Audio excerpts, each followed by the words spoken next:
শবে বরাতের কোনো আমল আছে কিনা, শবে বরাতের রোজা ও নামাজের নিয়ম কি, সবচেয়ে বহুল জিজ্ঞাসিত প্রশ্ন এখনকার। শবে বরাত আসছে, যেটাকে আসলে হাদিসের ভাষ্যে বলা হয়েছে মধ্য শাবানের রাত, শবে বরাত না, এটার হাদিসের ভাষ্যের নাম কি? মধ্য শাবানের রাত।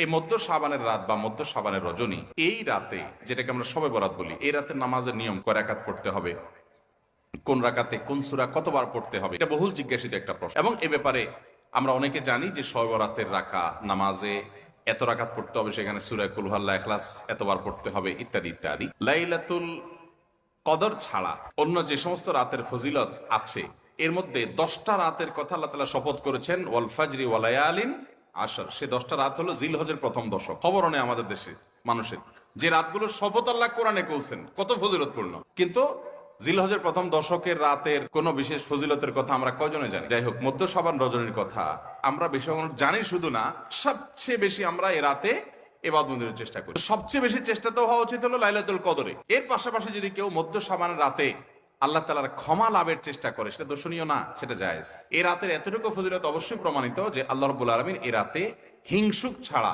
মুশরিক ছাড়া বাকি মানুষগুলোকে সাধারণ ক্ষমা ঘোষণা করেন। অতএব এই রাতের একেবারে কোনোই ফজিলত নেই, ব্যাপারটা সেরকম না।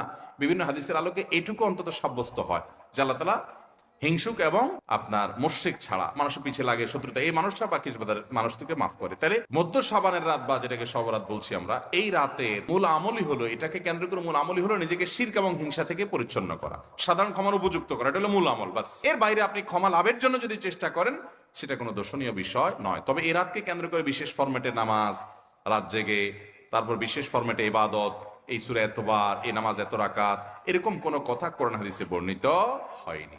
এগুলো আমরা মন গড়া বানিয়ে নিয়েছি।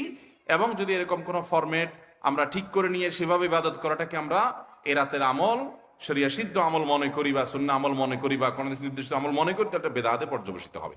অতএব বাড়াবাড়ি এবং ছাড়াছাড়ি এই দুইটাই আমাদেরকে পরিহার করতে হবে। যতটুকু আছে ততটুকু আমরা আমল করব এবং এসে আমল অনুযায়ী আমরা চলার চেষ্টা করব।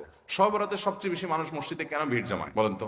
শবে কদর বেশি ফজিলতপূর্ণ না এই রাত? শবে কদর কোন তুলনা আছে শবে কদরের সাথে কোনটার? কিন্তু শবে কদরে কি এত মানুষ ইবাদত বন্দেগী করার চেষ্টা করে শবে বরাতে যত করে? কারণ মিষ্টির জন্য বলে, খারাপ বলেন নাই, এই জন্য যায় না। এটা